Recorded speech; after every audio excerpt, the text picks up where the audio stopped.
नरेंद्र मोदी के कार्यकाल में पिछले 10 साल में ये अन्याय काल रहा है और एक प्रतीक अन्याय काल का ये है कि जो कोई पार्टी बीजेपी का विरोध करती है उसके नेता के खिलाफ ईडी, सीबीआई, इनकम टैक्स छोड़ा जाता है। पश्चिम बंगाल हो, तमिलनाडु हो, दिल्ली हो, कर्नाटक में भी हुआ है, केरला में अभी हो रहा है। जहां कहीं विपक्ष की पार्टियां हैं उनके खिलाफ ईडी, सीबीआई, इनकम टैक्स छोड़ा जाता है। इसमें मैं कोई भेदभाव नहीं करता हूं। पश्चिम बंगाल हो, महाराष्ट्र हो, महाराष्ट्र में भी हुआ है, कर्नाटक में भी हुआ है। जहां होना चाहिए, जैसे कि असम के मुख्यमंत्री, उनके खिलाफ तो कोई कार्रवाई नहीं होती, पर ईडी, सीबीआई और इनकम टैक्स, ये 3 संस्थाओं का दुरुपयोग जो मोदी सरकार बार बार कर रही है अलग अलग राज्यों में, मैं समझता हूं, कांग्रेस पार्टी समझती है कि ये प्रतिशोध और उत्पीड़न की राजनीति है। आप क्या समझते हैं पश्चिम बंगाल में जो हो रहा है? मैंने क्या कहा, सारे देश में जिन जिन राज्यों में हो रहा है, जहां गैर बीजेपी सरकारें हैं, उनके खिलाफ ईडी, सीबीआई, इनकम टैक्स का जो दुरुपयोग हो रहा है वो उत्पीड़न और प्रतिशोध की राजनीति है। जो कानूनी कार्रवाई होनी चाहिए कीजिए, पारदर्शिता से कीजिए, सबके खिलाफ कीजिए जिनके खिलाफ सबूत है, पर लटका के मत रखिए राजनीति के लिए। और दिन बाय दिन रोज कुछ ना कुछ खबरें मत छपवाइए, इसके खिलाफ ये है, उसके खिलाफ ये है। लोगों को बदनाम करने में लगे हुए हैं। अगर सबूत है, न्यायालय में पेश कीजिए, कार्रवाई कीजिए, कानून के मुताबिक कार्रवाई कीजिए। पर ईडी, सीबीआई और इनकम टैक्स आज पिछले 10 साल में स्वतंत्र संस्थाएं नहीं रही हैं। ईडी, सीबीआई और इनकम टैक्स बीजेपी के 3 फ्रंटल ऑर्गेनाइजेशन बन गए हैं।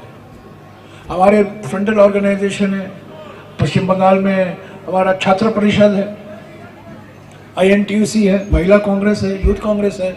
ऐसे ही नरेंद्र मोदी और अमित शाह की बीजेपी में 3 frontal organisation, super frontal organisation. Frontal तो है, महिला, युवा, वो सब है, पर सुपर फ्रंटल है ईडी, सीबीआई और इनकम टैक्स। विजिलेंस के बारे में तृणमूल कांग्रेस एक साथ ये न्याय रख रही है कि ये विचारधारा सेम है, पर कल राहुल ने कहा कि बंगाल की जनता इंटेलेक्चुअल होती है, पर ये इंटेलेक्चुअल जनता भी अब कंफ्यूज हो रही है कि हाई कमान कुछ कह रहा है, प्रदेश कांग्रेस कुछ कह रहा है। कोई कंफ्यूजन नहीं है। इंडिया गठबंधन राष्ट्रीय चुनाव के लिए है, ये विधानसभा चुनाव के लिए नहीं है। हमारा निशाना पश्चिम बंगाल में, महाराष्ट्र में, सभी राज्यों में हमारा निशाना एक ही है। हम अर्जुन के माफिक एक ही निशाने पर हमारा आंख दे रहे हैं और वो निशाना है बीजेपी। जमीनी राजनीति, बंगाल का जो जमीन राजनीति है, जहाँ पर प्रदेश कांग्रेस तृणमूल कांग्रेस के खिलाफ है और वे ये वामपंथियों के साथ एक साथ करके ये एकजुट होकर लड़ाई लड़ना चाहते हैं। हम बीजेपी को हराना चाहते हैं और जो कुछ हमें करना है हम करेंगे।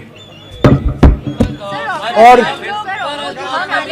जिस बेल्ट पे है मुर्शिदाबाद मालदा, वहाँ पे एक मिनट अगर ना हुआ तो वोट शेयरिंग हो सकता है, क्योंकि बेल्ट ऐसा है।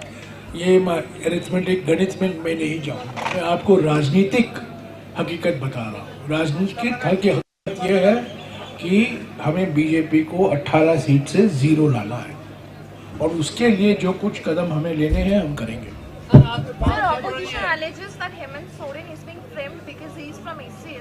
Of course, he's a tribal CM. Of course, the way he is being treated.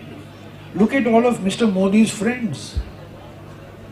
Look at all those crony capitalists, those businessmen who have taken full advantage. The nexus between Modi and some of the businessmen. No action is taken when evidence is presented.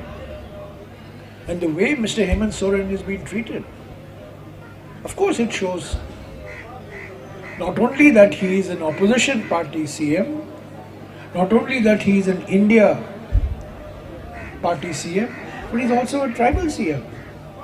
And more than a tribal CM, he comes from a very distinguished tradition. His father, Shibu Soren, was one of the major architects of the creation of Jharkhand. So this is absolutely, there is a bias in what has happened against, why is no action being taken against the Assam Chief Minister, Hemanta Biswa Sarma? Why only against Hemant Soren? Because Hemant has got Soren, but when Hemant has got Sarma, no action is taken. नमस्कार, मैं हूं मानक गुप्ता। अगर आपको हमारा ये video पसंद आया हो तो इसे लाइक और शेयर जरूर करें, और हां, हमें सब्सक्राइब और फॉलो करना ना भूलें ताकि आप देश और दुनिया की कोई खबर मिस ना करें। तो जुड़े रहिए हमारे साथ और देखते रहिए न्यूज़ 24।